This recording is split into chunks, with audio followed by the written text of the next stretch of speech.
Thanks for listening to the Drummers Weekly Groovecast. You can contact the show at twitter.com/DW Groovecast and through Facebook at facebook.com/Drummers Weekly Groovecast. Good evening.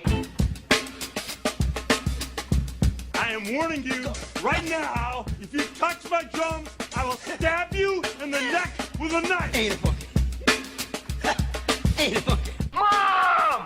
Take it easy. Lower it. I'm not gonna lower it. I have to do this now. I don't mind you playing it, but lower it.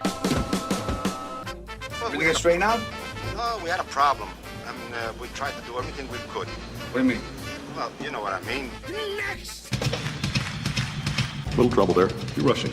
Yeah, well, you know, that's just like your opinion, man. Yeah!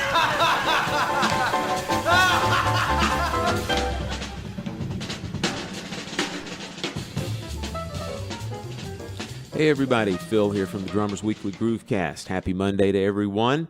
Today we have another special episode. We have an interview for you. You know, we don't do that many interviews here at the show, but when we do them, we want to bring you something new. We want to bring you something special that you haven't heard before, and I think today is no exception.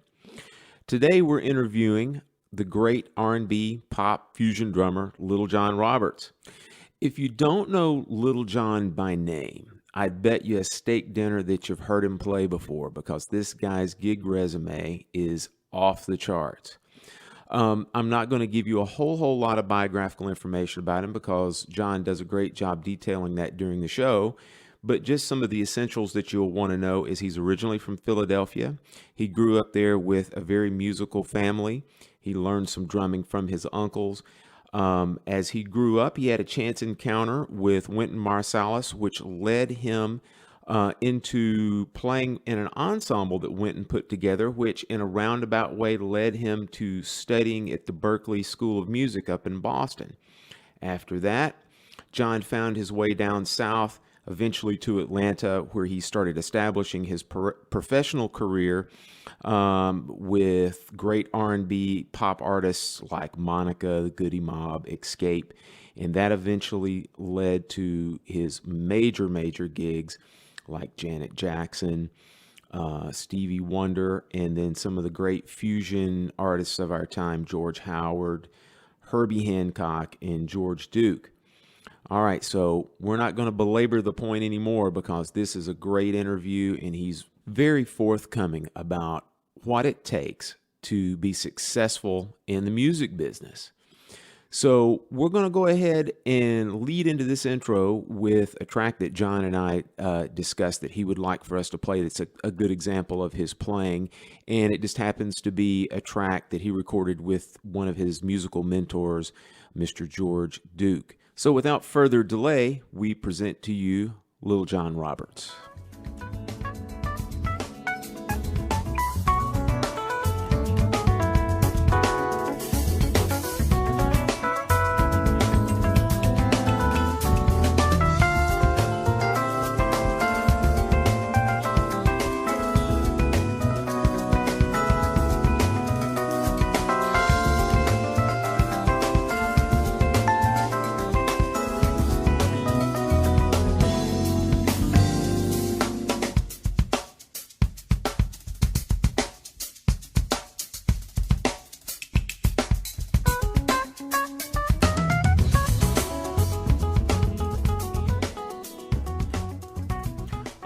We're here with Lil John Roberts, and we're going to jump right into it today. And I think most people who are listening to this probably know a little bit about John and know that he's originally from Philadelphia. And so we want to touch a little bit on your background, man, and about where you came up in Philly and how you got started playing. So if you could just tell us, how old were you when you first started playing drums?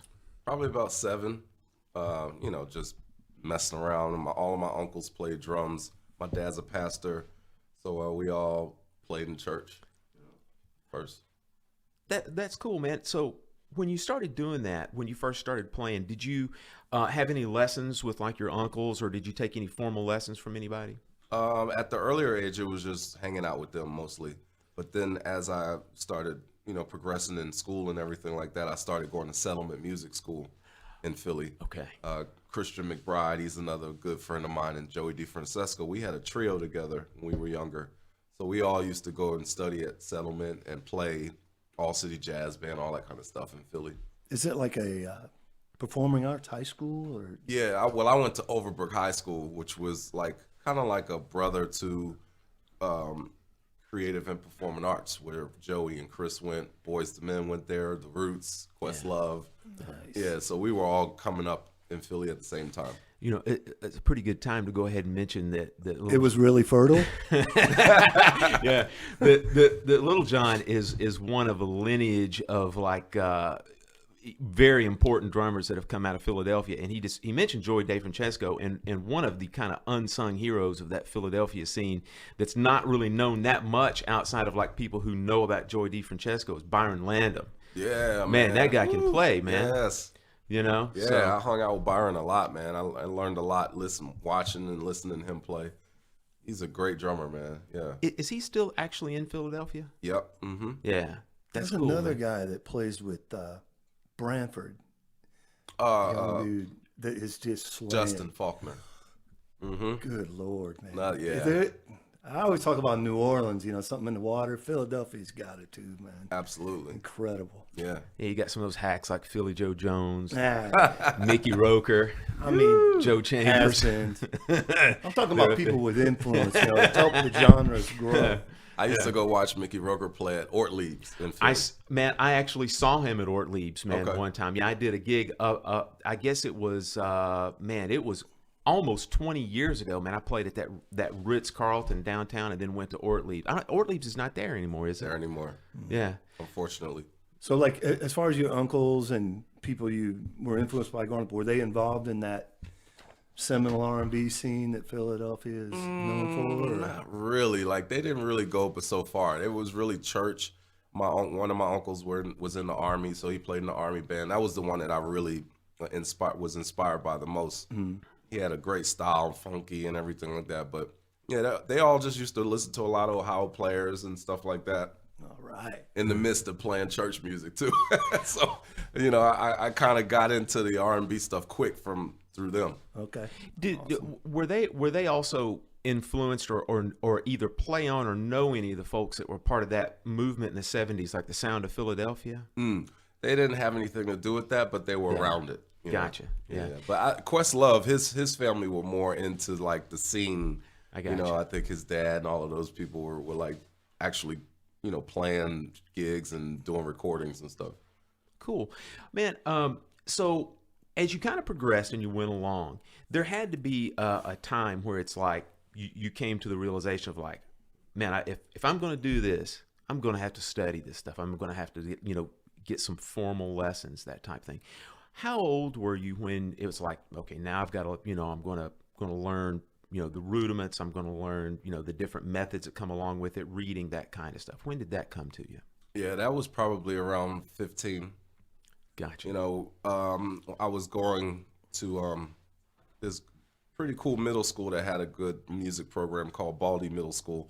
And then I started meeting the people for high schools and stuff. So all the adjudicators in Philadelphia were kind of like recruiting us, early. Yeah. I met Dr. George Allen, and he's the one that influenced me to come to Overbrook High School. Dr. George Allen knows everybody. And, he'd bring Sun Ra to school and Went Marcellus, the whole Ellis family, whole Marcellus family, Ellis and everybody. And that's when he pulled me aside and said, you got to really jump on this stuff, like even more than what you're doing. So that's when he got me into more reading and researching more stuff, going deeper into drumming and all the aspects of it, checking out Max Roach, Art Blakey, Philly Joe Jones, Elton Jones. He had me like opening my world up to that.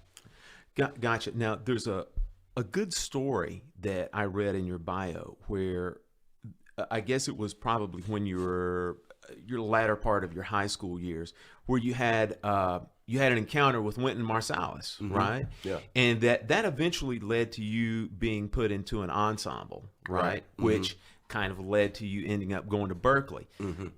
Tell our listeners just a little bit about how that happened.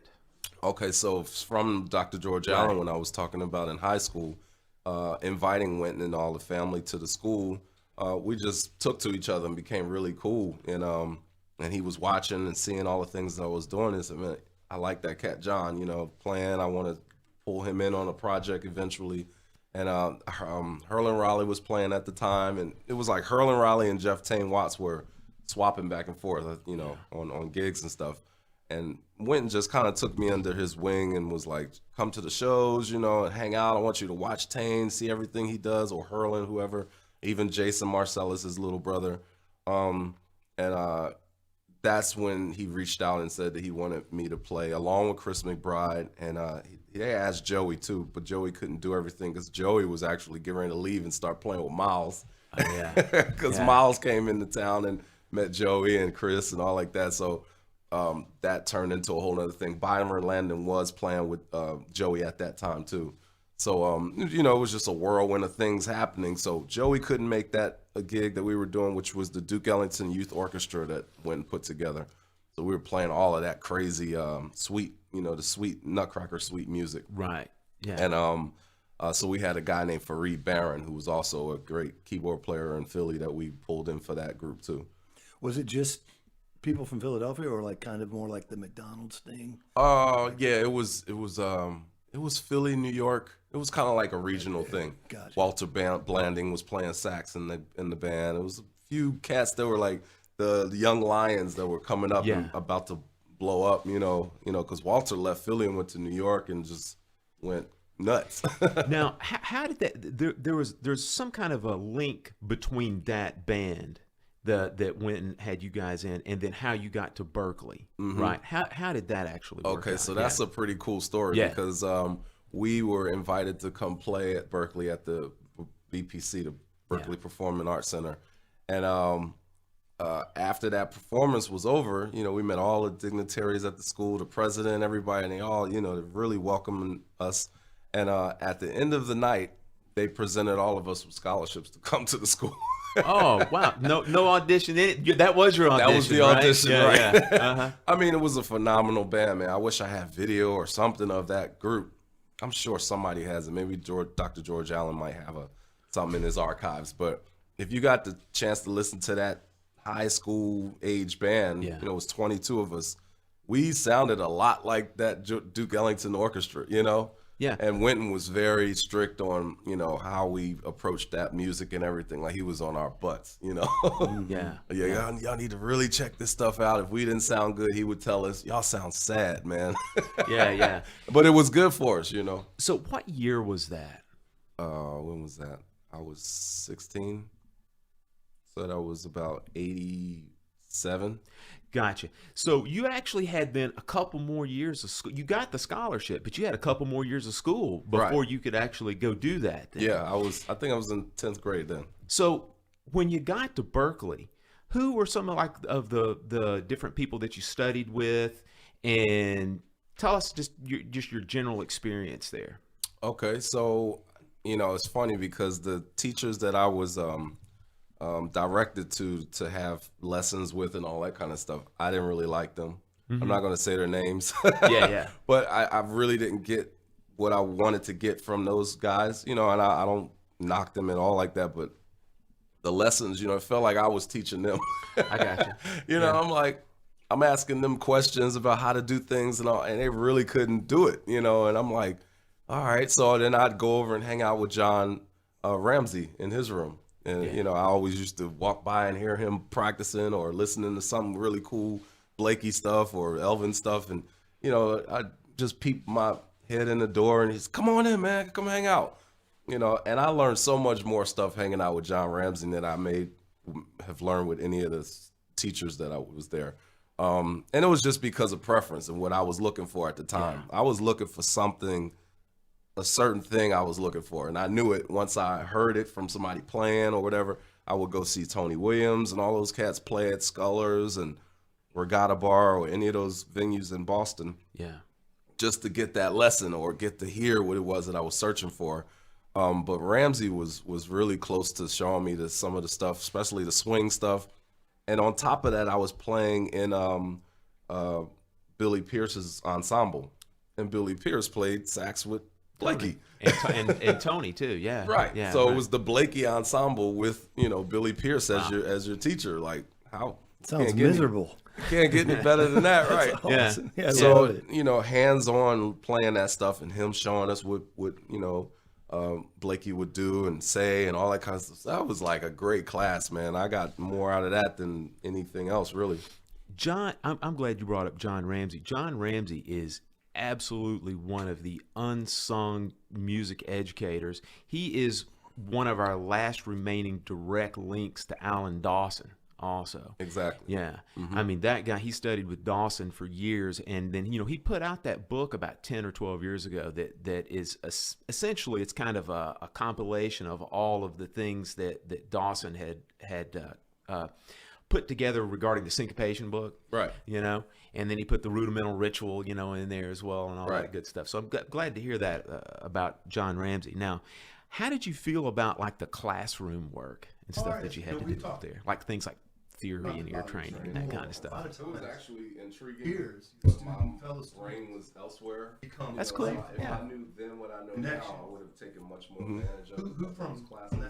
But, I still learned a lot of stuff, even if my attention span wasn't as much as it should have been. But ear training and all that kind of stuff, that really helped out a lot.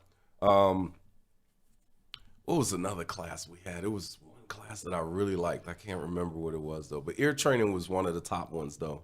Yeah. Just to tune in on songs. You could see the value of it. Exactly. It's hard to, we're all different in that what we're going to take in and gain from, but seeing some kind of progress is awesome. As far as, we've talked sometimes about school. A lot of times the peers, your fellow students, become lifelong connections and all that. And who from that period do you still stay in contact with? Do you get do gigs with? I mean, that kind of thing. We're all still in touch with each other in a way. Chris Laughlin, he's a great buddy of mine. He's from Philly as well. He's a bass player. He plays with Brian McKnight still as his music director and all. Kenya Hathaway was there with me, Layla's sister. We do gigs in LA with Ricky Minor and things like that, a lot of award shows and stuff. She did the Stevie Wonder tribute that we did 2 years ago, I think, for the Grammys. That won an Emmy. And there's different people out there. Tarek Akoni, guitar player, he's doing really well. Taku Harano, who went to school with me as well at the same time. He's playing percussion on a lot of stuff. Like, a lot of cats are doing good stuff. Dave DeLone, he wasn't there when we were there, but he was there when Layla and a lot of them were there, Delfeo, right before us. And it's funny because before I went to Berklee, I got a chance to hang out with them first, just visiting the school just to see if I really wanted to go there. Right. And we would stay there for a couple of days, whatever like that. So I'd hang out with Layla and we'd all have food and stuff and they, joke and but I learned so much from them before. It was like a prep for me to go to Berklee. Delfeo, we go to his room and he'd play stuff all day long. Man, listen to this. Y'all need to check this out. He was just like an educator in his own room, but Delfeo was known for doing things like that. If you walked in there, you're going to have a class in Delfeo's room of just audio and music and videos. He had a stack of stuff up against his wall in his dorm. We just sit there and, man, check this out, man. Listen to Blakey on this. Listen to Elvin on this, just whatever. What do you want to listen to today? He had just a stack of tapes and stuff like that. You just pick whatever you wanted, That's just invaluable. Like, as much as a hands-on lesson with a master teacher, that is equally as valid and can define so much in your playing, so that kind of experience, you can't necessarily purchase it. No. But experiencing it is a great thing in a school setting. Yeah, outside of the classroom, I took full advantage of those opportunities, as well as seeing Alan Dawson around town. Roy Haynes was hanging out a lot. I would play at Raoul's Jazz Club. Matheny played there a lot. Everybody played there. I used to work the door for Tommy Campbell, and in exchange for, I was supposed to get a lesson, which I never got. Yeah. But watching the show was a lesson all by itself. Right. How are Tommy's shoulders these days? his shoulders or from playing them cymbals so So hard. you would be like, whoa. Man, I way tried up to there. sit in on his set and it would never work, man. I mean, I tried my best, but those cymbals right in front of my face, I was like, And he was just so natural with it. Oh, It's man. like, it's he's fascinating. such a lanky guy, you know. Yeah. So you would be able to see those guys play regularly as Oh, well? yeah. That's awesome. What's his name? David Gottlieb? Danny Gottlieb. Danny Gottlieb. Yeah. I Matheny's see all guy. of them. Yeah. Yeah. He was playing with Matheny at the time, and then I think Paul Wardico was coming in a little after that. But Yeah. I'd see all those guys, man. Riles was like my hang because I did gigs there. Giovanni, he played some with us, you know, because he was teaching at the time as well, and then off the road. Giovanni Yeah, Hidalgo. man. I think that's the first name you should have known, right? But yeah, Raul's one of my hangouts, man. So I got to see a lot of shows for free. You know, just hang at the bar, talk to Roy Haynes, let him, you know, do what he did, and you know, we watch cats play all night. That's awesome, man. You know, we've talked many times on this show about the college experience that, you know, they teach the same theory at Berklee as they do at Eastman, as they do at University of Georgia, as they do at, you know, any other school. But the thing that separates a lot of these high-powered music schools like Berklee from some of the other state schools is that you just have the wealth of the riches of the amount of students that are like-minded, you know, that when you get there, that you end up, like you said, you end up working with some of these people the rest of your life. Right. You know, you surround yourself with the right kind of people. You surround yourself in, you know, a vibrant music community like Boston, where you got all these, you got Scullers, Regatta Bar, and such and such. You can see these people play all the time, man. That's one of the main things that really separates Berklee from a lot of other places. I So, mean, that's why I like yeah. Boston, period. You know, Yeah. just in a whole, in general, just being in Boston was a teacher all by itself. You know, it was a lesson by itself. Playing at Wally's, you know, I started the funk night at Wally's. All right. Yeah, when Wally was alive, you know, he was a stickler of just straight ahead jazz, no extra nothing. You know, I don't want nothing else to hear but straight ahead jazz. You know, and he was strict about that. And then one night I came to Wally and his nephews and all, we were all cool. You know, we're still cool now. And I told him, I said, man, y'all want to make some more money, man? You know, I was, you know, shooting a proposal like, let me do a funk night, just one night. Let me do it, and I promise you, you're gonna make double the money that you make, you know, on your regular nights. Right. Well, they let me have a funk night. It was, you know, it was not just funk. It was Herbie Hancock, you know, Hair Hunters kind of stuff. Richie Goods was the bass player. Jeff Lockhart was the guitar player. Anthony Wanzi was the keyboard player, and we'd have all the cats come in and sit in. That night went so crazy. They were like, Wally said, from now on, funk night. Wednesday night, funk night. Yeah. So ever since then, there's been a funk night there. So you were at Berklee for how long? How many years were you there? I just went for 2 years. I was in Boston for 3 full Gotcha. years, but the two of those years I was at school. And so that last year that you were in Boston, you were just gigging, right? Just working up there. Yeah. And then did you, after that third year, come straight to Atlanta after that, or what happened then? Okay, so down the timeline, I met Eric Essex at school. Gotcha. Great guitar player. We had a band. Well, he had a band already, and then, you know, I jumped in on it, and then we recorded a project. You know, Modern Man was the name of the band. We did a album called Third Degree Burn. Great record, still till today. He just gave me an option, like, hey man, you know, I'm graduating from the school. I'm going back home to Birmingham, where he's from. And if you're interested, because he heard me saying a lot, like, I'm ready to go. I want to do something. I think I want to tour now. You know, I was really ready to get out of school and start working as a musician, as a professional musician. And he said, if you want, man, y'all could come down my way and we could start touring and doing stuff with this record that we just recorded. And we all were like, cool. We packed our stuff and rolled to Birmingham. Myself, Melvin Butler, who's a great saxophone player, Sean Michael Ray, who's from Birmingham too. He was already there. And Matt Rohde, keyboard player that lives in LA now. So we all decided to go to Birmingham with Eric, and then we stayed there for a while. I'd say about 6 months we stayed there. When we did some gigs in Atlanta, and when I came over here, I was like, oh, Atlanta's popping. Yeah. So, Birmingham was a little slower, and coming from the north, I was just like, oh, the South is like so slow. And, I needed a little bit more upbeat. So when I, was introduced to the Atlanta scene and everything, I said, okay, I'm going to go on head over there. So I moved to Atlanta then. Gotcha. And what year was that roughly? 94. 94. Gotcha. Now, at that time, I have a feeling that's when you met our mutual friend, probably Avery Johnson at that time. Is that right? Yep. And because I moved here just after that, Okay. I got here like around 95 or so. Okay. So when you moved to Atlanta, I think pretty much everybody knows that Atlanta's got a pretty good music scene, especially from the standpoint from the R&B side of things. So when you got here to Atlanta, how did you kind of establish yourself as far as like, okay, this is what I'm going to do, and this is, these are the people that I met, that type thing? Well, I noticed in the music scene here, there was a void that wasn't filled. Yeah. And I was like, wow, this is missing here. There's something missing.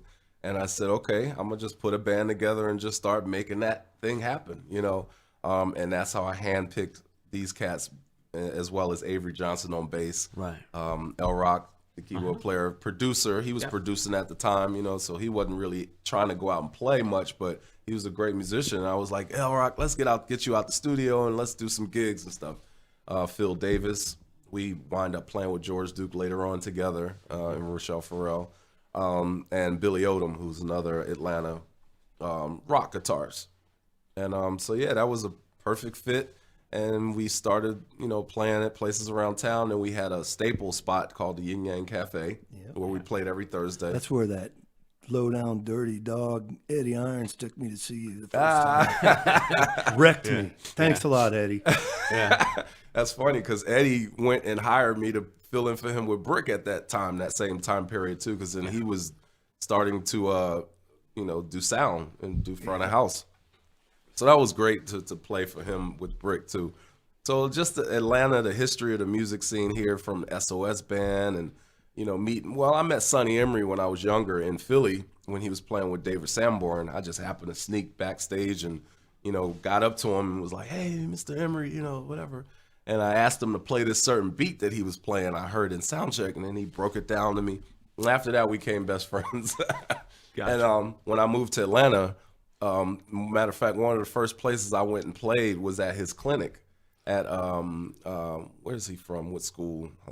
High school. It's that same performing arts. Yeah, it's Douglas or something. I think Douglas High School here. So he had a clinic. He told me, I want you to come sit in with the band tonight. I want everybody to see that you're in town, whatever.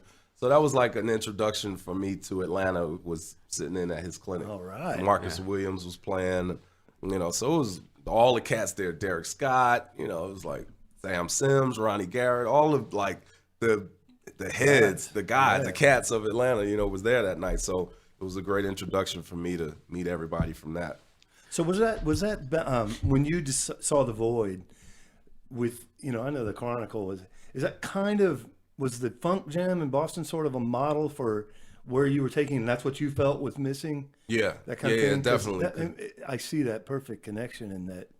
I mean, it started a whole nother movement of sound in Atlanta. I would like to say. I think so. Yeah. But yeah, from Philly though, it started in Philly. Okay. And that whole jam band kind of funk mixed with fusion and jazz. We started that in Philly first before I left, and mixing the straight ahead stuff with some funk. Even Chris McBride, he'd walk around listening to James Brown a lot of the times. Till this day, that's his some of that. Hip hop influence was coming in. I know in the Chronicle there was some of that thing too. So that fusion of stuff, absolutely. I came here in '96, and when I heard that, I thought this is perfect for this. And of course the players you had didn't hurt. Right. And then it's crazy because at the same time the Roots were blossoming in Philly, so it was same thing was happening at the same time in two different cities. Mm-hmm. So we were like. I could probably say we were like the Roots of Atlanta at that time. We just hadn't had a record out and all, and the Roots had their first record out, so they were on their way, and they were being known as the hip hop, live hip hop band, of the country. And then the Chronicle kind of grew into some cool stuff too, like the Funk Jazz Cafe, or sort of the nucleus of that. Yeah. Now I started that with Jason Orr in his apartment. You know, from him writing things down, the ideas, and I told him I would handle the music side of it. So, you know, if people don't know what that is, Funk Jazz Cafe was a big event that we had every year in Atlanta that fused all kind of different arts together. Yeah. And the Chronicle was the house band for that. So how long did the Chronicle actually exist during the 90s? From 94 to about 2000 maybe, because the Yin Yang closed at 98. Right. And then they reopened with different owners, which, you know, it wasn't the same vibe. You know, these cats that first had it were from France, and Andre from France, and Paulie and Reggie. So those guys, they had some really cool, you know, creative ideas for their spot. And a lot of that stuff kind of changed when the new owners took over. It wasn't the same approach. So, you know, things kind of got a little different. And, you know, all of us were just like, kind of over it at that point. You know, at least we recorded one record called Making Moves in 98. And so at least we had a chance to document some of that stuff. But after that, things kind of started fizzling out with that. Gotcha.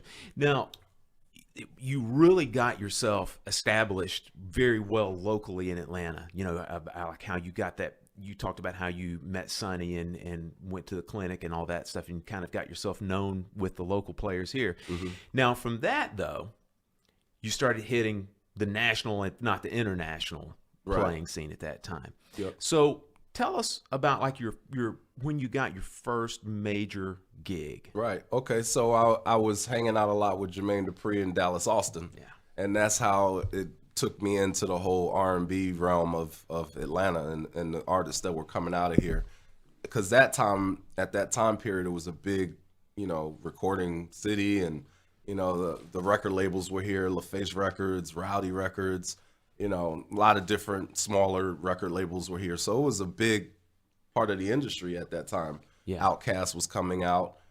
Goody Mob was coming out. I was music directing for Monica with Dallas Austin. He asked me to do that. So a lot of those guys that didn't know how to pull the live aspects together for their artists will come to me and ask me to help them do that. Gotcha. So tell us, what does it mean to be a music director for Monica? What are your duties for that? Well, put the band together for one thing. We had to program the show. Yeah. I remember one night we had, it was a nightmare. We were playing the Midtown Music Festival, and the disc got fried for the whole show. Yeah. I don't know how, because I hired a guy to actually do that, because that was something that I didn't do. So, you know, I humbly said, let me hire somebody that can pull this off, you know, that can actually program a show. And, you know, I was in there for the process of it, but just doing it, he did that. So we did all the homework and stuff, all the work and rehearsals and stuff for this show. And we get there to the stage, and for some reason the disc, we had floppy disk then, got fried, you know, so we couldn't do the show. So what happened is that they canceled the show and said that we would come back either the next day or the day after or something. We went straight to Dallas's studio. He said, do whatever y'all got to do to get this files and all this stuff back. We basically had to start from scratch again. We had a full hour and a half probably show programmed, and we had nothing after the floppy disk got fried. So it was a nightmare. We literally slept at dark, you know, overnight doing that stuff. It's amazing this guy didn't think to back that up, with another disc. Isn't that, Bro, isn't that amazing? That was my whole argument that day. You didn't back it up? Yeah. You only had one floppy disk. You could have just easily backed it up in rehearsal. All that work. He's like, I just didn't get to it. It was a lot going on. I remember something was going on with him at that time. I don't know if he was having a baby or something was happening in the hospital with somebody with him. And, you know, he just got caught up in that and just forgot to back the floppy disk up. You know, the other amazing side note on that is that an entire show fit on a floppy disk. Isn't that amazing? Right. You know? My has technology grown. I'll say. I'm telling you, man. So the Monica gig, that was what, mid-90s? Mm-hmm. That was about, that was 94, same year. A lot of stuff happened in 94 when I got here. It was like, it happened so fast, you know. But yeah, Monica, Jermaine Dupri asked me to play with Escape at that same year. And it was funny because I didn't know that Jermaine Dupri and Dallas Austin had a little rivalry with each other. Yeah. And I'm just new, fresh on the scene. So I'm just like hanging out with Jermaine one day, and then I'm hanging out with Dallas the next day. And then we all show up somewhere one night, and his crew is there and his crew is over here. And I'm in the middle like, yo, what's up, what's up? And I'm over here with them like, yo, what's up? So they're both looking at each other like, well, whose crew is he in? Like, and it was funny, man. It was so funny. And then I realized, like, oh, there's beef here. Like, I'm in the middle of a huge beef with these guys. So later on, they got cool again. But you were the peacemaker. I might have been the peacemaker. Let's just say you were. Right. That works good for me. Lil John Roberts is like a Renaissance man. He brought the new funk fusion scene to Atlanta and was the peacemaker between beefing parties. Nobody got hurt. Yeah. Right. That's right. Love it, man. So, all right, let's go ahead and we're going to be remiss if we don't jump into this right now. Mm-hmm. Let's go ahead and talk about we'll call them just the big gigs, man. Okay. Now, so somehow along the line, you got involved with Janet Jackson. Mm-hmm. And you've had a relationship for 20 years with her. Yeah. So something's going well. Right. I'm doing something right, evidently. You're doing something right, you know? So tell us how did that come apart? Because come to being, because I mean when you talk about gigs, there's really not any higher level gig than that. Yeah. So outside of her brother. Yeah, right. Which I almost did that too. You played with Jermaine? Tito. I couldn't resist. It's Tito, man. But you had to throw that in there. There it is. This is a drum Berklee cast. trained. Did you hear how clean that was? So yeah, being connected with a lot of the cats here at that time, I met Sam Sims, great bass player, who was playing in the band at that time too. Daryl Smith, who later on moved to Atlanta, who's here now, was her keyboardist. Rex Salas, I met Rex through Sam, and it's funny because this is how it went. All the pop guys that were playing for Michael and Janet and everybody under the sun were playing with the jazz groups as well, like the at the time contemporary jazz groups. Now it's smooth jazz, but back then it was funkier edge and everything. So George Howard, who's from Philadelphia, they were all playing with him. Sam was playing in his band. Sonny played in his band. Daryl Smith played it. Mars Pleasures. And all these guys are playing in Earth, Wind, and Fire and all like that too. But when they're off the road, they're playing with some of the jazz artists too. So long story short, I met all of these guys through that style of music first. And then it tied into the pop arena where they're like, okay, Janet, she needs another drummer. They right away, put me in the pot. Like, we should get Lil John for this. Who was her drummer prior to you? Jonathan Moffett. Oh, so it was Sugarfoot Moffett. Then. Gotcha. Yep. So he was going between the siblings there, huh? Right. Yeah, and Jonathan was busy with everybody too at the time, so he was still doing Madonna and he was doing George Michael and Elton John. Like he was doing very well for himself. So I think he got called to leave with probably George Michael or somebody like that at the time in the middle of the Janet tour in '94. And so that's when they said we should try to get Lil John up in this, and we think he's the right guy for this. He's available and, I'm not available, but like ready, prepared, to do something like this. Because that was my first introduction to a huge pop tour like that. So I had no idea what I was really getting into. and that's what we want to touch on next, man. Did after you got the recommendation, did you have to go in and audition for it? So it's just like audition was at rehearsal. I got you. Yeah, I had already pretty much had the gig, because they were already talking. Yours to lose. Right. And Janet had already heard about my reputation from working with Jermaine and all. She already knew them too. So, she had heard about me playing with Monica and Goody Mob and Escape and all. So, she was like, let's give it a go, And it's funny because I learned the show off of a DAT tape of one of their live shows. And I had a DAT tape and I had a VHS tape to watch the actual show to see what was going on in the performance. And I just basically locked myself in the room and just watched it over and over and over again until I learned the whole show from it. they give you any charts or anything? None of that. Did you write anything out, or you just like, hey man, I'm just going to learn this thing? I just learned the hell out of it. And it's funny because Rex, Yeah. when I went to LA like a few weeks before rehearsal started, I was at Rex's house for a good few days or whatever, and he just kept coming home and, you listening to the stuff, you learning everything, you know, like he's just really like, you know, trying to make sure that I'm studying this stuff, you know. Yeah. But in my mind, I'm like, I already know the show. Yeah.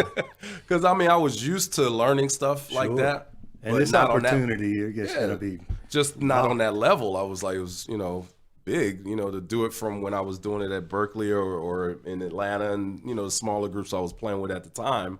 And then doing it at this level, I really, like I said, I really didn't realize how huge this opportunity was until I finally got in there and was like, oh wow. Like, here's my new drums. And I'm like, I finally had a full endorsement with Pearl Drums at the time. So this was my first like big tour set and everything on the rack and, you know, just the whole nine, just everything was times 10. So imagine a 23-year-old boy, like, you know, a young man going on this huge, you know, production. So it was overwhelming. As far as just kind of give us an idea of the difference between Janet's tour in 1995 and today.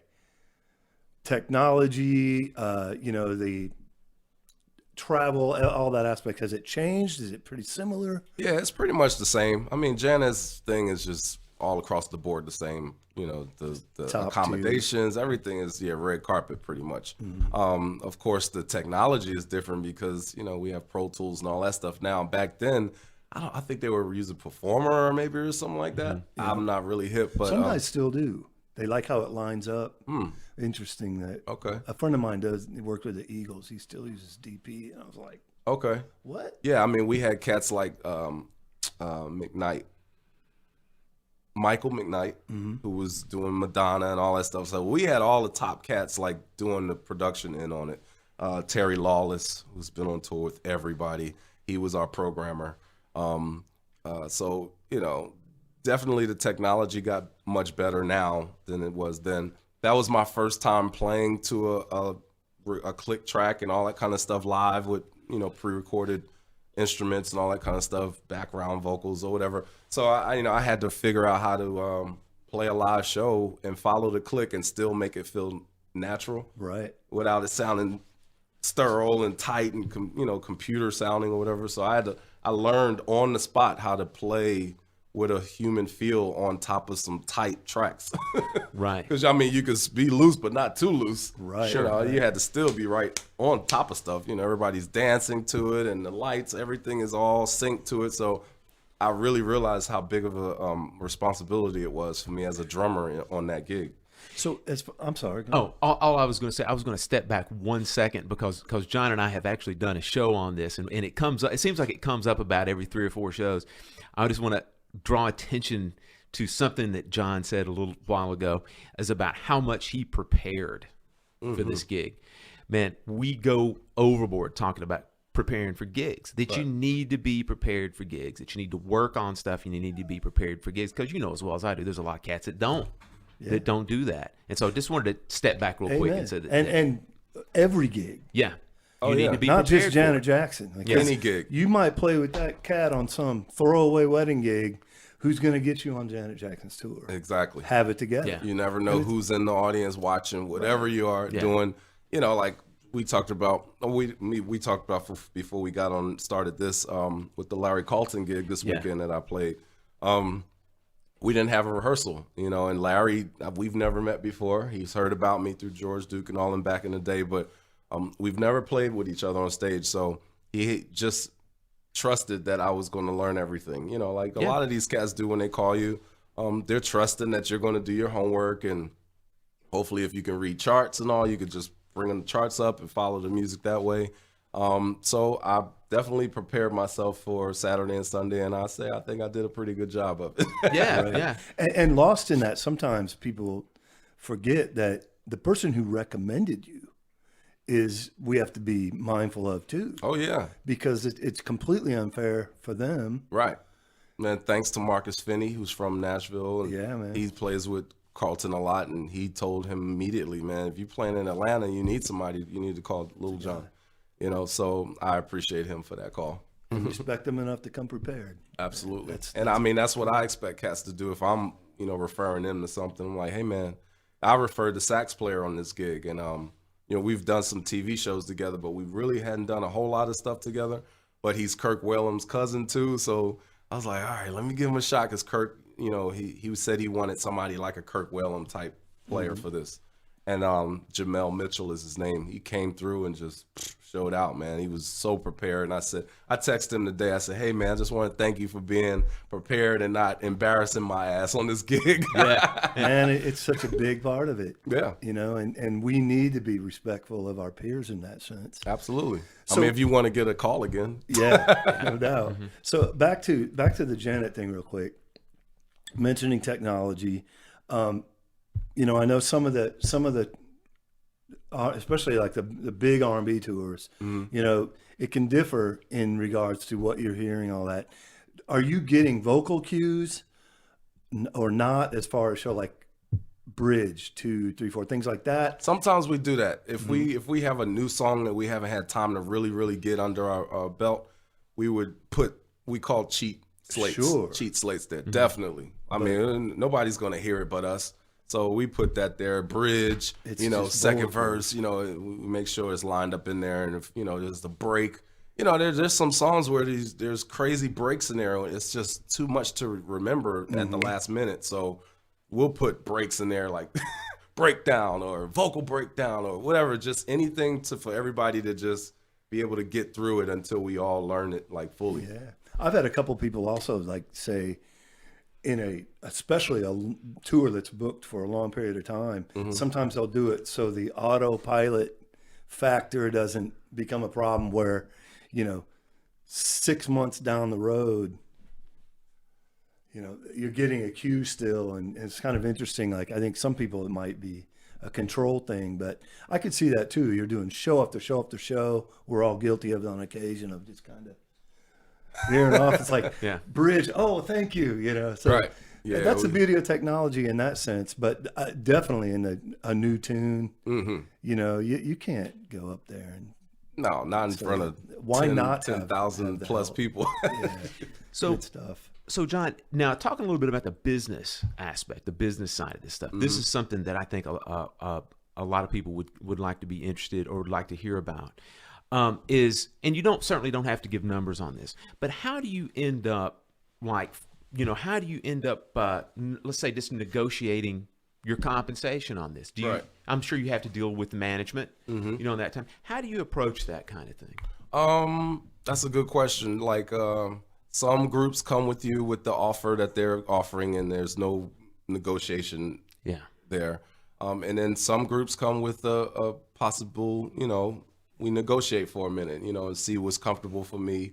Like, it's funny because like Stevie Wonder's gig I did last year, and Stevie is straightforward with his pay, how he pays his band and all that kind of stuff.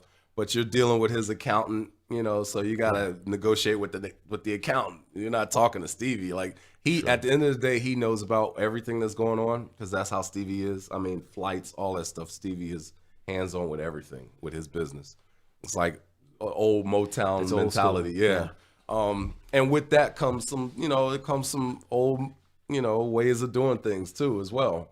Do you primarily do those gigs on like a weekly pay, or is it more of like a per gig type thing? No, that's a weekly. It's a weekly salary. Yeah. Gotcha. Yeah. And one of the things that John and I have talked about is that when we've done certain negotiations of different things, there are other aspects other than just pay that we can sometimes negotiate with. Like, do you sometimes negotiate things regarding like, lodging rooms, per diems, flights, exactly, kind of stuff also. After a while, if you've been in the business for a long time, you really start realizing there's other perks that you can ask for. Yeah. Like I'm 6'2", and I can't fly to London, in an economy seat the whole way. Yeah. So I ask for a business class seat, if not first class, if they're offering that. Some do, some don't, but they'll let you know up front. But you got to ask those things ahead of time. It's not going to give them to you for the No, nobody's going to just offer you, a first class seat. They'll try to see how cheap they can get you for. Of course, that's their job, is to keep the budget down, Right. But and I try to tell a lot of these cats that are touring now, like, hey man, you can ask for this and ask for that, and at least put it out there if they value you that much for that band, So yeah, I'll ask for a business class seat in a second.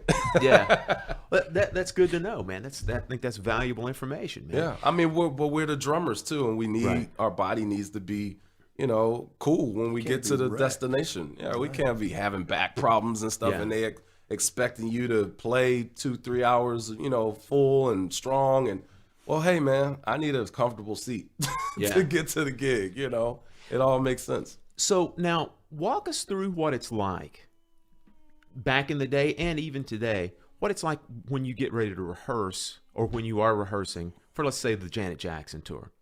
What's that like? How long do you guys do it? That type thing. Janet is a stickler about rehearsing, man. So we're going to rehearse at least no less than a month before we have to go out.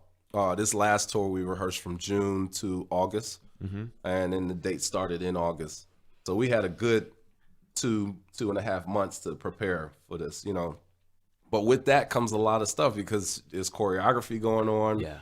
We got new songs we're going over. We got new arrangements. Like, she doesn't like doing things the same every time. So each time we're switching things up. We're programming. A lot of the guys are coming in and out, programming new stuff. We've got video stuff that has to be synced. So it's a lot of stuff that has to happen in that time period. Are you guys doing like 5 days a week? Oh, yeah, definitely. Yeah, we're Monday to Friday. Sometimes we go through the weekend. We might do 7 days a week, at sometimes. And then there's those times where if things are flowing really well, we'll start taking some days off and let people rest. And because it's very, very intense. And then each day, roughly how long are you? 8 hours. 8 hours a day. Mm-hmm. Yeah. Yeah, no less than 8 hours. Like, we're in there. I mean, if we're not doing anything, we're there. Earning something, but something is going on. Mm-hmm. And, we might be chilling while somebody's programming some stuff. She might be trying to sync things with the band and the dancers because she comes in and out all through the day. Like, most of the time we're in one room, might be in the studio A room, and then they might be in the studio B, and she's coming back and forth. Her and the choreographer. We tape everything that we're rehearsing.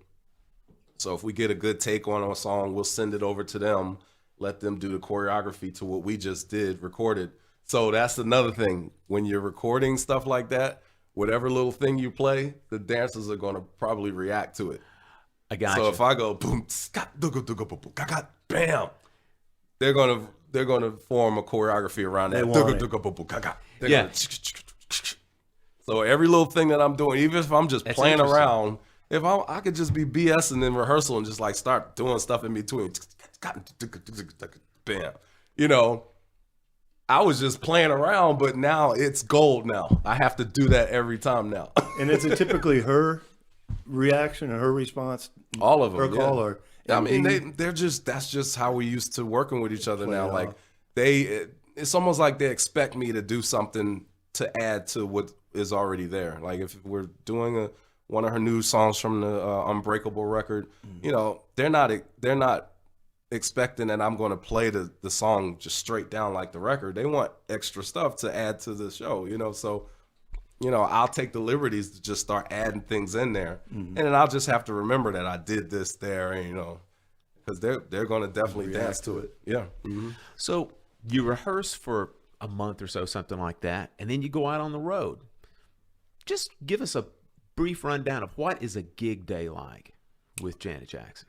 Okay, so what time do we sound check around? Probably 2 or 3, something like that each day. Yeah. The techs are already there, so I don't have to go there early unless I need to for myself. Yeah. And I'll make sure that I take a tech that knows me very well. Yeah. So that all I got to do is sit down. Kenny Sharretts was my tech for this tour. He was A1, great guy, awesome guy. He plays drums as well, great.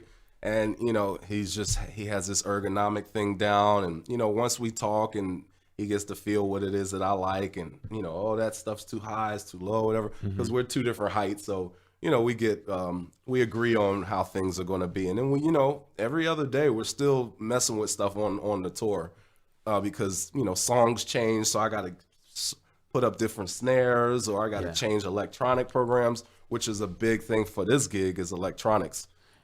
So every song is is programmed.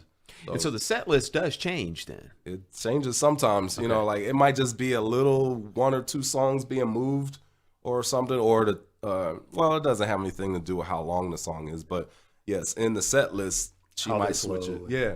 And then, so then we got to switch the whole electronic program, which if you move one song, you got to like move everything, up or down from it. So it's some work for him to do, but those things happen. Gotcha. So you do your sound check at roughly 2, say something like that. Do you guys use that sound check almost like as another rehearsal also? In other words, you spend a good bit of time in sound check. It's not one of those 5-minute sound checks. It's like, oh, I can hear this. Oh, no. We go through a few songs with the band first, and then she'll come in with the dancers, and we'll go over. Like every night she would do Rhythm Nation with a different troupe in every city. She'd have a troupe come up on stage. So they had to go through the choreography for Rhythm Nation. So we do that song especially every day in sound check because it was a different set of crew in every city. So a pretty hefty sound check then you have every day. Oh, yeah. So then you've got time before the gig, right? What do you do then between the end of sound check, then we get ready for the gig? You warm up or? Yeah, whatever it takes. Some of us chill either in the bus, tour bus, or we're not leaving the venue. So everybody stays at the venue till the show time. We have dinner there, if catering is there. If we need to go through anything extra as a band, talk about some things, really it's chill time. It's downtime for a lot of people. Stretching, that happens. Like I get stretched by the therapist there, or I get an adjustment, or, get some therapy on my leg, or whatever needs to happen before, to get me ready. Some of us even do a little exercising in the arena. We'll walk the whole arena up and down as our physical, our workout for the day, just to get us warmed up. So there's a lot of things going on with different people doing things. Then do the show, leave the venue, and do it all again the next day, right? Yep. And then a lot of the times, man, we're trying to get rest in between because we don't do any more than 2 shows a night, like back to back rather. Right. So we get that third day to rest, but she doesn't do more than 2 consecutive shows back to back. That's nice. Yeah, that's it is. That's very Some people nice, don't. man. Some people are every night. So do you still get the adrenaline rush and all that as far as this 20 years, but it's still like it's on? Oh yeah, when that crowd's it's like all right, here we go. Nice. I love that. So, man, before we leave the Janet Jackson gig, just let's touch briefly on what happened last year. That the tour ended quite abruptly. With that, and I think everybody knows that it was her choice to do that, but to try to start a family or to have a child. That had to be a bit of a surprise, didn't it? When it was. happened? I mean, we were right in the middle of like really we were really moving. Everything was oiled, and the show was up and running. Everything was perfect. Like timing, everything was good. And it was right after. Well, it was during Christmas last year that we got an announcement. Because she's very private with her stuff, so she's not going to tell too many things to us. Because first of all, she doesn't want it to get out before she makes an announcement publicly. So we found out through the public, that she was canceling some dates and things like that. And we're just like, whoa, what's going on? And then, it was hearsay and a lot of speculation of what was wrong with her. And then she reached out herself and just let us know. Like personally, she called each one of us and just said, I've decided to try to, have a family with Sam, her husband. Right. And that we would postpone it until we knew for sure what was going to happen. But, of course, they offered us like a severance pay to, tie us over for the time period that we were supposed to be on the tour, which is great. Everybody doesn't do that, or really they don't really have to unless it's in a certain situation under insurance. Like I don't think insurance is covered with pregnancy. Yeah. If something happened to her physically or something like that on tour or whatever like that, the insurance kicks in and takes care of everything, But under a situation like this, it was a special situation, so insurance doesn't cover something like that. That was incredibly kind and generous of her to offer that. Absolutely. Because that was going to be the next question I was going to ask is, I mean, quite honestly, we as musicians, when we have a full calendar of stuff booked and then all of a sudden it all just goes away, I mean, naturally you hate losing the gig, but you have to think practically also of like, oh my God, there went half of my income for that tour. A lot of money was lost. Yeah. But I mean, that's everybody. Everybody took a hit, and that happens. It's a gamble out here, man. This music industry is a gamble. So you just got to be prepared for anything to happen. Save your money when you're touring. I learned that early because I messed up when that first tour I did with her. I spent so much money. Yeah, I was just excited. I had never made that much money, at that time period before. So it was a big shock to me, and I come home with half the money left, and I'm like, whoa, what did I do? I was out there having a good time, and it was great. Like, we all live and learn. But after that, I said, never again will I just waste my money on tour. Save it. Yeah. So let's talk. You mentioned briefly about Stevie Wonder. You did the Stevie Wonder gig last year, and one thing I want to kind of go through the same kind of process that we did with the Janet Jackson tour, like how it's different versus how it's the same. But also, one of the big things that I want to mention to the listeners who haven't or are not familiar with that tour that you did last year, you were one of two drummers that was on that gig. So before we start talking about the nuts and bolts of how it's alike or different from the Janet Jackson gig, how did you just approach playing this arena style tour with two drummers? Right. Was it kind of like the James Brown thing where just one guy would play at a time and he'd wave somebody out and the next guy'd come in? Or were you guys playing, it looked like on some of the videos that I saw, you guys were playing simultaneously. We were playing simultaneously on a lot of songs. And then there were songs where Stanley Randolph was the other drummer, who's, Stevie's regular drummer. He played certain songs and I played some songs, and when we did play together, we played together. Yeah, I got it. It wasn't a competition thing or, excuse me. And we talked about it too, like, while in rehearsals and things, like how we wanted to approach doing this. Because, Stevie had never had two drummers before, at least I didn't think. I've never seen it. Greg Philliganes was the music director. So, of course, he had things to tell us, if you're doing this part, why don't you take this part? Because Stevie recorded multiple drum parts on his songs, and he played drums on a lot of that stuff. So, tom fills and in the middle of the groove, so we switch it up. I say, I'll play the tom fills, you play the groove. If you go to the ride, I'm staying on the hi-hat. We're not going to play the ride at the same time, right. So we found good ways to fit, two drum sets in there. So with that in mind, was Stevie particular about the parts you guys were playing as far as like trying to keep them as close to the recorded, examples of the recorded songs as possible? He didn't have to say much because we had already made that in our mind, like, we got to play this stuff like the record, Yeah. And I think he really appreciated that. I think he told me one thing one time with a hi-hat pattern. It's Lil John, can you play the hi-hat like so it's a little simple thing that he would probably did in the studio, and that was the only thing he ever said to either one of us. All right, I've got to ask this question for there's a couple friends of mine that wanted me to ask you this question about this. Did you play on when you guys did Sir Duke? Did you play Sir Duke? Yes. Mm-hmm. Did you play those crazy triplet fills at the end? Definitely. Yeah. Oh yeah. And me and Stanley would play those things together.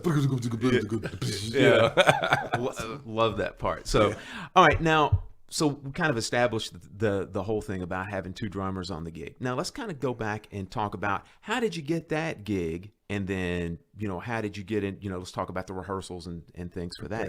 Yeah, getting prepared for that. Well, that wasn't the first time I played with Stevie. I played with him on some other shows earlier, a few years before that. With Ricky Minor, who had called me in. Ricky would call me in to come to LA and just do a bunch of stuff. Just if Teddy Campbell couldn't do it, who's his first call, he's there. Yeah. Great drummer and great friend of mine too. Would it be like award show, that kind of stuff, like one-off stuff? Yeah, or some TV shows. Like I did Ellen with him one time, and what else? We did an award show. We did a bunch of award shows with Stevie. So, I think when the time came up for this tour, Songs in the Key of Life, to come together, him and Greg Philliganes, bounced the idea of having 2 drummers play on this tour. Okay, gotcha. And so that's how you ended up getting the gig then. And so it ended up. When you guys started rehearsing, how long was your rehearsal process before you went out on the road with Stevie? Stevie's rehearsals aren't as long as the Janet thing. Yeah. First of all, it's not as much production, so it's really more about the music, and the band and him. So we had about 30 people on stage. Yeah. A 10-piece orchestra. You had double percussion, double drums, bass. Greg Philliganes was playing synth bass. 2 keyboard players, 6 background singers, I think. The horn section, 2 guitars. I don't know if I mentioned that, but it was like double of everything. It was like Noah's Ark. Right. Yeah. But it was a big ensemble, and but yeah, we didn't rehearse a whole lot. I think we rehearsed maybe a week. Wow. Gotcha. Did you have any sequences for that show, or did you guys play any clicks or? Oh yeah, we definitely used clicks on those songs, and then we used a lot of the record stuff too. A lot of the recording stuff that he did, because we couldn't reproduce some of those sounds, his keyboard, some of those electronic sounds that he programmed on whatever, maybe a Moog or a Prophet or OB8. Yeah. We had to detune some things because some of that stuff kind of after the years started waving. Yeah. So they had to detune some of those things and get it A440, or is that what you call it, A440? Yeah. But I think Stevie doesn't use A440. I think he uses something else. He tunes things differently, from what I understand. Whole nother side of technology on that, but but we did play the clicks. Even if it wasn't any pre-recorded stuff on there, he wanted to keep it close to the record tempos, so we just used it as a reference, But everybody had click, was playing to that. Yeah. Record tempos. That sounds divine. John, people won't dance. I mean, there's so many times, and I know you've been in that situation where things are just flying. Someone wants to sew up, and it's like, as a drummer especially, it's like, man, the best of the best, Quincy Jones and JR, and they found that magic tempo. Yeah. And for a reason it works. It is a magic tempo. Maybe slightly, but man, and like some people just completely take that out of the picture, and it's like, man, and the record doesn't sound the same. It's a different becomes different songs a lot of times when you mess with the tempo that much. Absolutely. Yeah. So then on the normal, the typical Stevie Wonder gig day type thing, you're carrying, it's like the Stevie Wonder orchestra. You got so many people. There's probably several buses and whatnot that go. Do you have the similar kind of story as far as like the gig day, 2:00 or so sound check, that kind of thing? And pretty much the same. Pretty much the same thing then, and then do the show after that, and then rinse, repeat, do the same thing the next day, huh? Yeah. Now we would get the orchestra in every city. They didn't travel with us. We hired them in every city.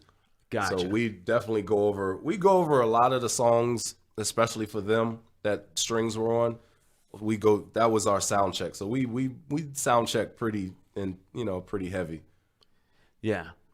Just to make sure that whoever, was new that day knew how we were going to direct stuff. It was a lot going on. Right. Cool, man. Now, we've talked about 2 major pop R&B gigs. Now, one of your other great relationships that you had was with George Duke. Yeah, man. Yeah. That's going to be a whole different story, right? As far as the way these gigs line up and how they work. Tell us a little bit about how you got involved with George, and then how those gigs and how those tours work. It's funny. Very different. Mm-hmm. Yeah. One thing led to another. Mm-hmm. So when I was playing with George Howard, in the middle of playing with him, he said, "Man, I got to introduce you to Big Papa." That's what everybody called him. So I'm like, "Man, I would love to." He's like, "Yeah, George would love you, man." Because he knew what he was looking for and the style of stuff, So he's like, "You can do everything that George wants, and more. So I want y'all to meet, and you need to do that gig." So he introduced us. Right. Yeah. No problems with me.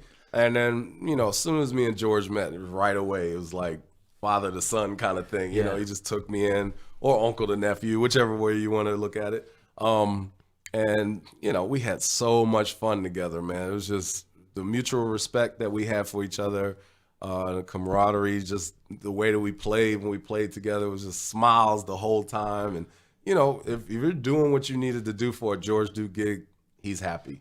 You know, if you weren't kicking it, you would know.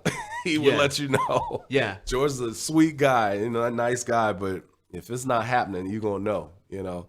So I just made sure I was on my stuff with him. Gotcha. So, like, say the rehearsal process when you get ready to go out with him and work with him, that's got to be a little bit different. You know? So how was that? Probably not quite as many rehearsals, maybe a little looser. Yeah. And I mean, it was just a hang. You know, you go to the house because we recorded a lot of the records at his house. Okay. And, we did some rehearsals there. Sometimes we rehearse SIR or center staging or whatever in LA. And yeah, it was pretty easy, man. You know, I remember when we were doing the Face of Music record, Chris McBride was also a part of that, which was great for me and him to play on a record together because we had never played on a record together. And Jeff Lee Johnson, who's from Philly as well, he passed away. Great guitar player. So was 1, 2, 3, 4 of us. I think it was just the 4 of us. If you see the album cover, you see us on the back of the album cover too. We rehearsed at Catalina's Bar and Grill. Oh yeah, in LA. The smaller one. No, not the one that's there now on Highland Avenue, but she had a smaller club first where everybody played at. So we rehearsed the music in front of everybody at Catalina's before we went in the studio to record it. And people could just come and watch. Yeah, that's cool, man. Yeah, I mean, it just you had to pay to come. Sure, of course. Right. Yeah, it was like a gig. You Yeah. know, we gigged for 3 nights, I think, and I mean, from the beginning of the process, from reading the charts and everything, messing up the whole nine, like, are we going to do this song again, y'all? You know, and everybody knew what the situation was, that we're going to form this record music in front of you, you know, so mistakes and all. Like, So cool. Yeah, and they loved it, man. So by the second night, we were burning. Yeah. Third night, it was like, oh, man, we ready to go in and cut this now. But it was a great experience to do it that way in front of an audience. Very different experience than, you know, rehearsing for like 30 days or so, you know, before going out with Janet Jackson or whatnot. Yeah. So what was it like then when you went on the road with George then? Yeah. Venues, that kind of thing. Oh, I mean, you know, you were doing the best jazz festivals around the world. Japan, you know, just going to these places and seeing the reaction that they had when they saw George or heard him, you know, it was crazy, man. Like, just to know his lineage and from Frank Zappa days to, you know, I mean, so much stuff that he's done, and being in that umbrella with George also gave me opportunities to work with all the other artists that he had under his umbrella. So it was Patty Austin. I worked with her, James Ingram. Me and Everett Hart became really good friends. We did a great record around that same era, What's Going On, Marvin Gaye. We did all instrumental record of that stuff. All the great players on that record. Kirk Whalum. I met so many Gerald Albright, Jonathan Butler. I went to Africa for the first time with him. You know, just all in that same period. You know, just the respect that they have for someone that was working with George just carried on into their own thing. I worked with Rochelle Farrell for 17 years after that, you know, so it was like that was like the main gate to open it up to you playing with all these different people was through George Duke. My wife's going to be pissed now. She's a big Rochelle fan. Oh, wow. Okay. What? Wait. And Rochelle's from Philly too. So we had that connection as well. Cool. Yeah. Great times with her as well. So now with George, you know, I mean, obviously the festivals and that, I mean, it's such he does a ton of that, but would you do anything like, say, like a Yoshi's gig where you might do multiple night kind of club? Absolutely. And Blue Note, you know, either in New York or Osaka. Montreux Jazz Festival. There's a great recording of us in Montreux in 96 or 97. And, you know, I'm playing bus tours and all that kind of stuff with him, which is not an easy song to play. Dennis Chambers played that on the record. Jonathan Butler's on that. Patty Austin's on it. Rochelle Farrell is also on that. And Minu Sanelu came and sat in with us on that as well. If you see that video, it's 97 in Montreux. Minu's taking a solo on a triangle. It's phenomenal. It's ridiculous. Yeah. Did Christian do those tours too? No, he didn't do that. Not that particular thing. Larry Kimpel was playing bass at that time. And Larry recorded a lot of the records too with George. John, the scope of those tours, like when you were doing, say, like Yoshi's or any other jazz club, did you guys carry tech along for that as well? One tech. Yeah, right. And it wasn't for me. Yeah, I got you. Well, I mean, it was a typical jazz gig. That was the approach with George. Like, it wasn't like a huge pop tour or anything like that. But I mean, it was still on that level as far as the audiences is concerned. But the production, it was get in where you fit in. Sure, yeah. Now, along that same line, we got to talk about you working with Herbie Hancock. Okay. How did that come about?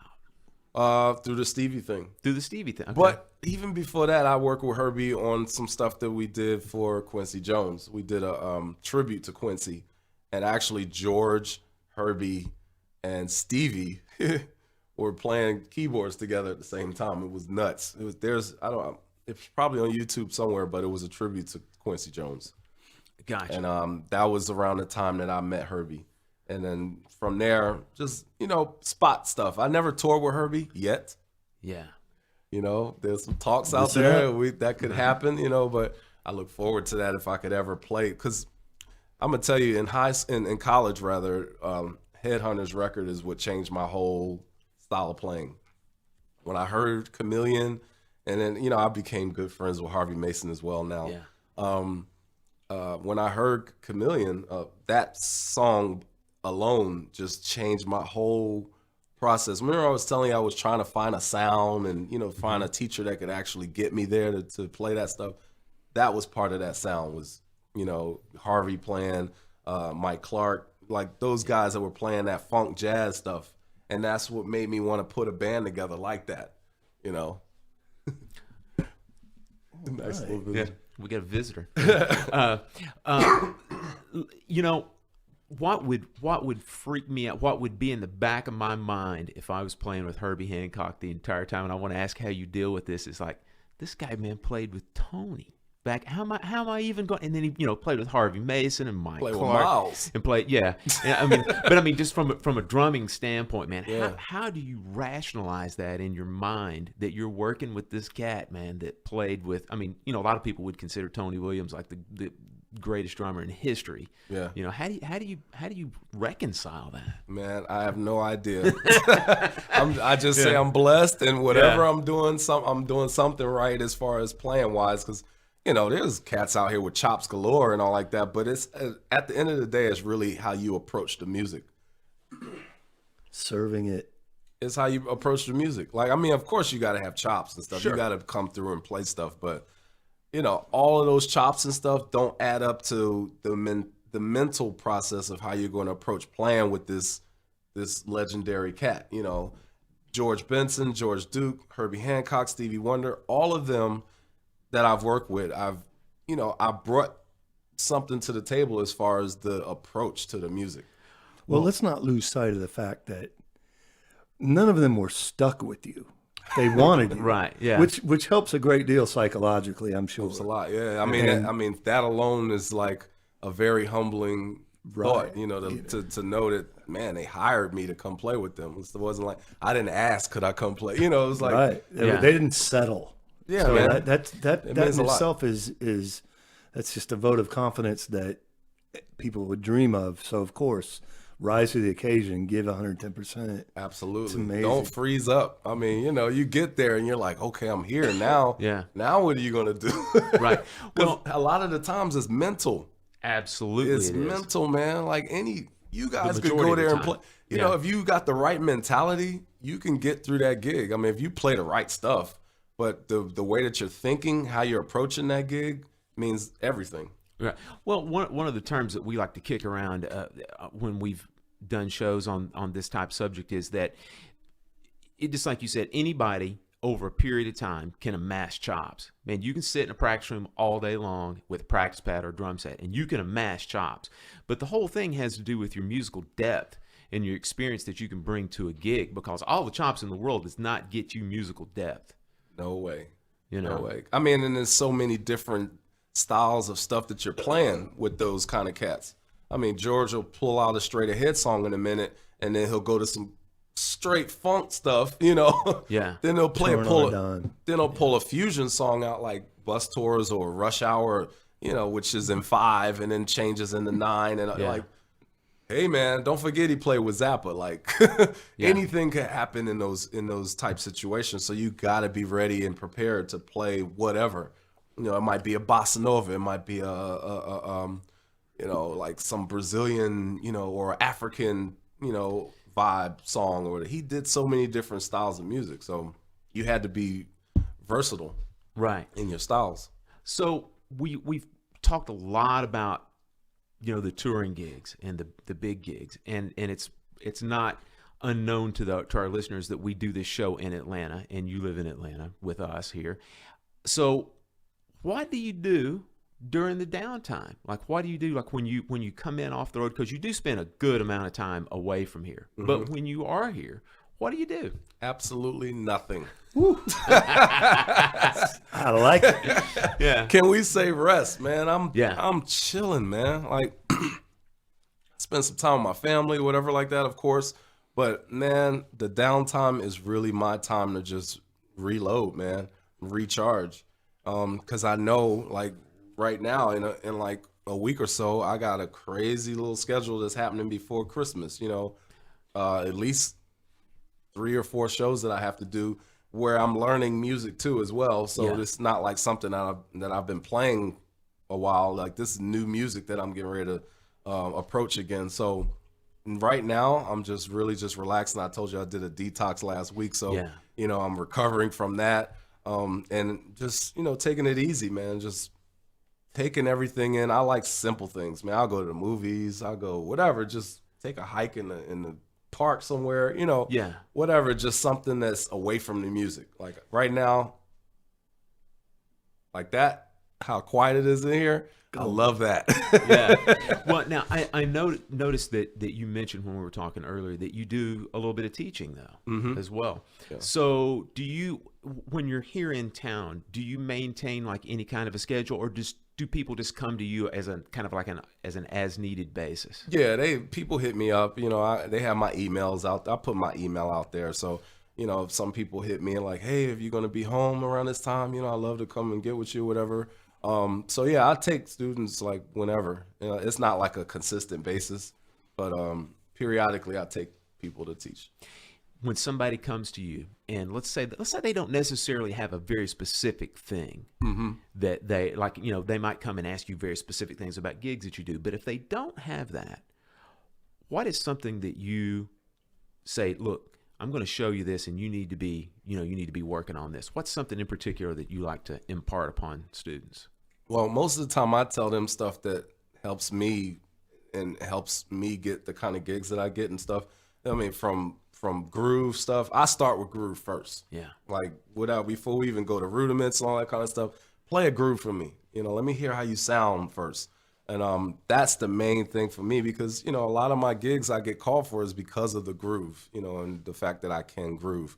So I tell them, because a lot of the students that I get will ask me, like, can you show me what it takes to get a gig like what you're doing? You know, okay, so this is what I have to do. You know, and I'll put timing, you know, I'll play a click track, or I'll play a song for them and see how they sound playing to the song. I'm like, this is what you're going to have to do if you're on stage with such and such or whatever, you know, play to this. Let me see how you groove with this, how you lock in with the tracks or whatever, you know. So a lot of that is what I teach. You know, rudimental stuff, cool. You know, I'm not that rudimental guy. You know, I'm not one of the what's the big marching corps bands? I'm not that guy at all. So you're not marching snare with Santa Clara next week? Oh wow, yeah, no, no, I would totally fail on the snare with that. But you know, I show them the stuff that I do know, and it seems to work. Especially if I have a chance to be with them more than one lesson, I see the progression that comes. And if they do what they're supposed to do when they go home and come back to me, I see the progress. Excellent, man. Yeah, I think one thing that's kind of interesting that you mentioned was talking about playing with, like, you know, clicks and metronomes and that kind of stuff. again, another thing that we've talked about on this show before is, man, back when I was in school, if somebody had told me then that, man, in 25 years, basically every gig you're going to do, It's going to be the it's click. going to be to a click, I'd say you're crazy. But I mean, man, that has gotten to a point now to where everything, when I teach every single thing that I do, even if it is rudimental stuff, man, I'll have them play with a click. And it's because of one of those things that, you know, you were very fortunate in some ways, man, that first gig or that first time that you started rehearsing with Janet Jackson, man, that you were able just to get in there and play with a click. Yeah, thank God I was and do practicing it, you know? metronomes at school first. 'Cause, Exactly. I mean, like I said, I had never done a gig that I had to follow a click to. I mean, well, I shouldn't say that because I was Monica and Escape, that stuff, we were playing the tracks and stuff, but it wasn't on that level of production, like, you know, having the in-ears, and I had never had in-ears before. Yeah. So this is my first time, like, getting into all of the things that come with playing a gig like that. Yeah, that in itself, man, if you're forced to play with the clicker sequences and then you're using in-ear monitors, and if you're not familiar with those, man, that's actually two things you got to deal with, learning how to deal with in-ear monitors. That's and a then big dealing shock. with that. That's a big shock. You're like, what is this? Oh no, I'm hearing stuff on my left ear and stuff on my right. Yeah. And I mean, at this point now, man, I can't do anything without in-ear monitors. I've got to have them now, you know. Yeah. You know. So, John, are you still active in the studio? Do you do a good bit of studio work? Oh yeah. I mean, I get record sessions still. Like it's almost like, because I used to go to LA all the time in the 90s, especially. I was getting called a lot to just fly to LA, do the record, and come home. Now, you know, technology has changed. Now a lot of cats will just send you the files now, so it's easy to do that now. When I'm this downtime like this, if I have a project that I need to do, I go in the studio, cut the stuff, send it right back, you know, and it's that easy now. So, you know, the budgets have changed. So there's people used to pay flights, you know, the hotel, they put me up in a nice hotel, they give me a car for the week or whatever. Mm-hmm. And I would be there for like a week, and then somebody else would call and say, I heard you're in town, you know, can you stay an extra week?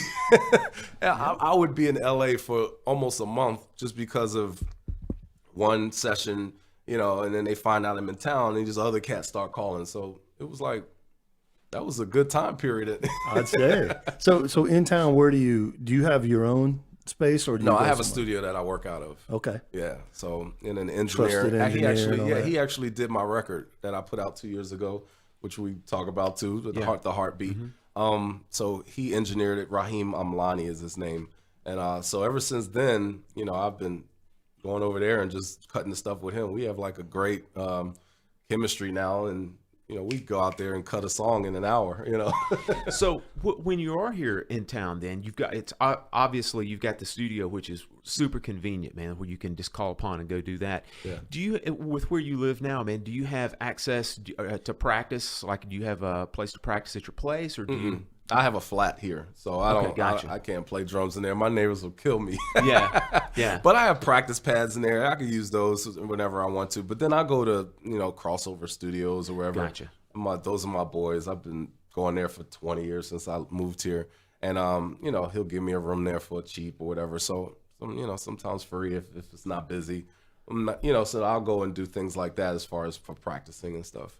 Gotcha. Like before this tour started with Janet, I was in that room a good bit before I went and started rehearsing with her, just so I could start new getting tunes under your. Yeah, because I mean, it was a whole record of new stuff that I needed to go over, and you know, touch up on the old stuff too. Mm-hmm. You know, I never feel like I've practiced enough. I mean, I need to practice now. You know, you can never practice too much. So quick question: being in town, you're in town, all that. If our friend Tyrone Jackson calls you and says, "Man, I got this little trio gig. Let's do it. Straight ahead. Let's do it." Oh yeah, Tyrone Jackson. Hell yeah, man, that guy right there. We just played with Larry Colton together this weekend, and if you don't know Tyrone Jackson, he's one of the most amazing jazz. You know, I'll just say jazz, but he plays everything. Right. But mainly jazz pianists in Atlanta. He's one of the best. Him and Louis Harivel, and there's a few other cats, Phil Davis as well. But Tyrone Jackson is amazing on piano. So if he called me for a trio gig, I'm there, man. You know, it's going to kill. Yeah. And, you know, and I haven't played straight ahead in a while. So this weekend, woke me up on that again because Larry pulled out some songs that we were doing, that was traditional straight ahead songs. Nice. So it was cool to play that again. Awesome. So we're going to start wrapping some things up here in a few minutes, but for our gearhead listeners out there, let's talk a little bit tell us about what you're playing, gear, like as far as drums, cymbals, heads, sticks. Okay. So first 10 years of my career, I was with Pearl Drums, who was my favorite drum set of all. I love Pearl since I was a kid. So it was great, just to have that endorsement at that time. And then, things move on, business changes. So you have, you go to another company. So I went with, actually in between the going from Pearl to Tama, I was with Innovation Drums, and that's Steve Bedelement. I had to give him a shout out. He flew a drum set here to me that he made. And, I thought that was the most kindest things for somebody to do. I mean, cause I think he checked it. He checked it in baggage. Wow. He checked the whole drum set. Like that's how he brought it here. Back then, you could still kind of do that at the airports. Mm-hmm. Now, I don't think you want to take a drum set through the airport anymore. But yeah, he pulled the whole drum set. Toms, like, what was it, 10, 12, 14, 16, the snare, the kick drum. Kick drum is huge. It's 22 by like 20 or something like that. Yeah. And he brought it to me, and we set it up at my house at the time.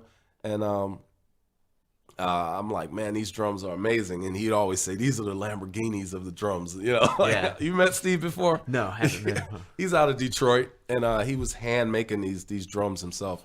And he had Lenny White has a set, myself, Chris Dave, Gerald Hayward had one.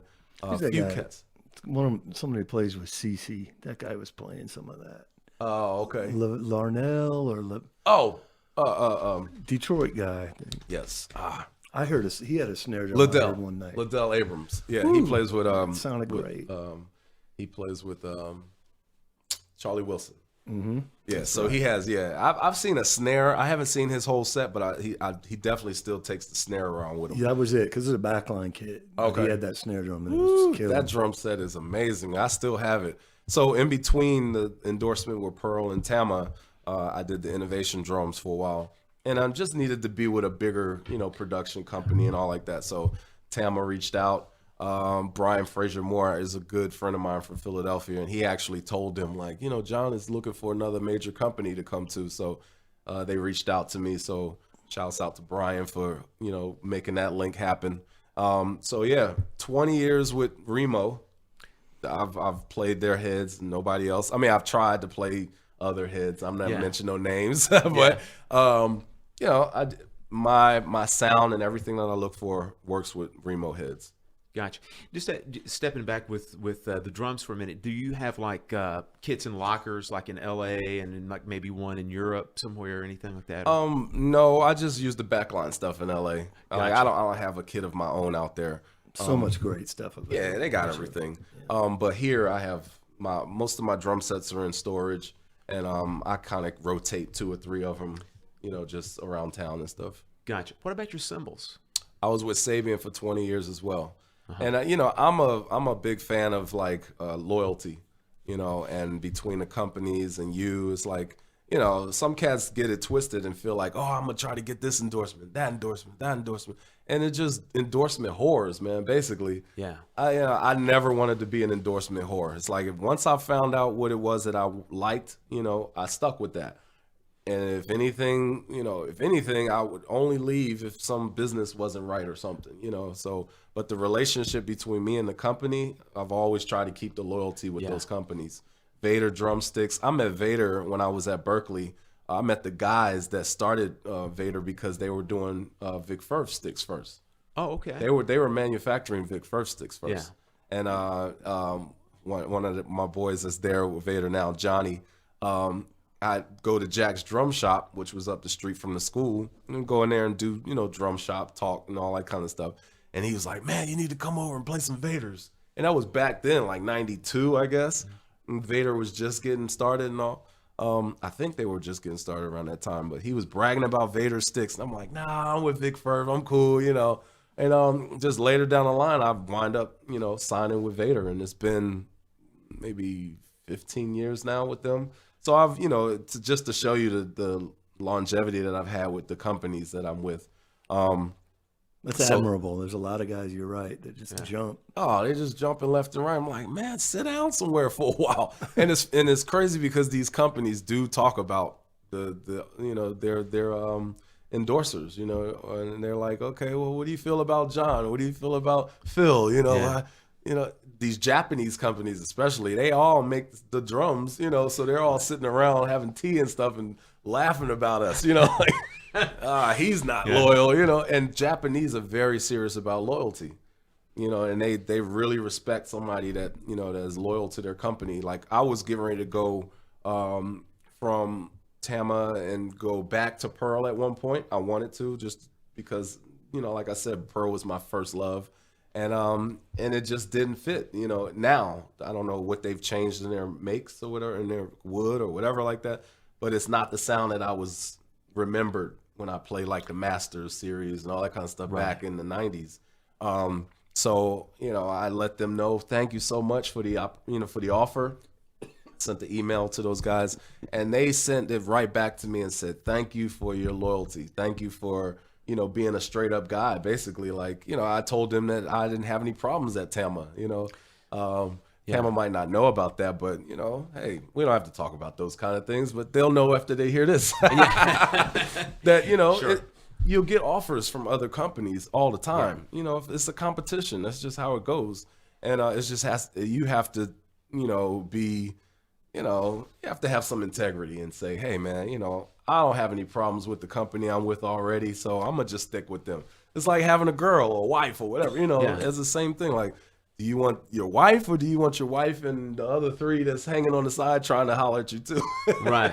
Yeah. You know, I'm like, I'm content with my wife, you know. So same thing goes with these endorsements, man. I tell all these young guys, like, find something that you really love, you know, and stick with it and grow with them as a family. Anything could change, you know, it could change for the better. Or if it doesn't change for the better, you know, then that's when you decide, okay, I need to move on to something else. Yeah. So, man, you alluded a few minutes ago that you recorded your own album. You have your own solo album you put out a couple years ago, Heartbeat. Yeah. Right? Mm-hmm. Anything else aside from, tell us a little bit about that, and then anything else that you've got going on that you would like to promote for the folks out there. So finally, I decided to do my own project. You know, after doing so many other people's stuff, you know, I'm 44 now, and I didn't have a record of my own out. I'm like, Harvey Mason, all those guys had records of their own. You know, even when they were playing with Herbie and all these other people. So I said, you know, I broke down and said, let me go ahead and do my own project, and it did great. I put it out 2 years ago. It's called The Heartbeat. It's on iTunes. Got a lot of great players on there, a lot of great singers that are, you know, like really doing well now. Robert Glasper's on there, good friend of mine. George Duke actually played his last recording on my record. Wow. You know, he did the file, he played the stuff, recorded it, and sent it to me, not knowing that I didn't know at the time that he was sick. Yeah. You know, he didn't tell me nothing or anything. And, you know, next thing I know, he passes away. And I talked to Eric Zobler later on. He's like, did you know that your record was the last thing George recorded before he left? I was like, wow, man. Like, you know, and listening to his solos on the songs called In a Duke Kind of Way, I titled it. He's doing a Moog solo at the end, man. He's just like, just crying on the Moog, man. You hear it, you're just like, it's a voice, man. It just sounds so like spiritual, you know, like it was almost saying like, I'm out of here, little bro. I'm going to give you this before I leave, you know. That's got to mean a lot to you, man. Absolutely. Yeah, absolutely. Any other gigs or dates or anything you want to talk about before we finish up? Well, if you're in Atlanta on New Year's Eve, I'm having a party. Oh, cool. Okay. So that'll be fun. I'm gonna play with a band as well and everything. 617 Social Club is called. When is this coming out? Is this coming out anytime soon? But prior to that, it will. Okay. Yes. Yeah. So yeah, you'll be able to make that gig. Okay. Yeah. That's down by the Varsity, right? Exactly. Okay. It's yeah. Across the street. Yep. So you know, if you got a lady or whatever like that, you want to come down, hang out, then we'll be there. Yeah. It's a cigar bar on the other side, so if you smoke cigars, you could do that too. Gotcha. So before we wrap up, any words of wisdom you'd like to give to any musicians, young or old, out there? Basically just stick to your guns. have a goal in mind, work towards something, be cool. It's not hard to just be cool in this industry. Maybe it is for some people, but I would suggest that people just be cool, get along with others. The competition is there. So, but there's room for everybody. A lot of these cats coming up, they all feel like they have to have some type of, animosity towards each other. I don't know why, but it gets to the point where it's just not cool anymore. Like after you get off the drums, you still have to be a human being, so, you might be a great player, but a jerk as a human being. Yeah.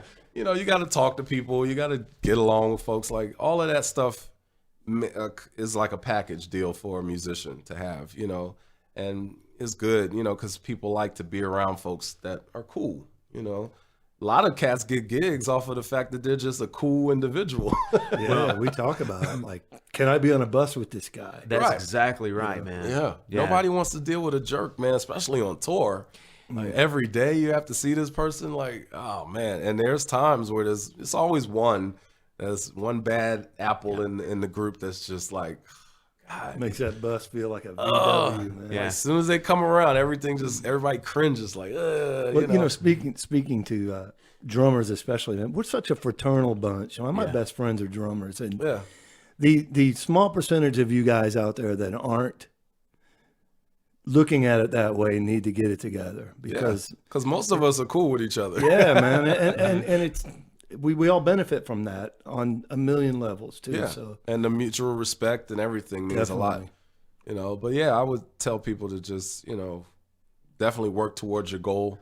It's not going to be put in your lap, so you got to go for it. A lot of people ask me, man, how do I get a gig? Like, how do you get a gig? Go out and play these places where you might get seen.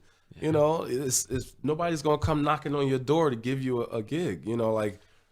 Do some of these shows where you might not be getting paid as much. You might not get paid at all on some of this stuff, but all of those things add up. I did all of that stuff, man, especially back in Boston. I did a lot of gigging around town just so that I could be noticed and seen. There's so many musicians out here, man. It's like, how am I going to stand out from the rest? You got to have something that stands out, and you got to put yourself in the right places to be seen. And social media hype, man, there's a million people doing that. Yeah. If you go out and play, and that social media hype better add up to what you're doing. no doubt. Yeah. Oftentimes it doesn't. I'm going to say most of the time. Yeah, you're probably right. Yeah. That little 15-second clip ain't enough. Like, Yeah.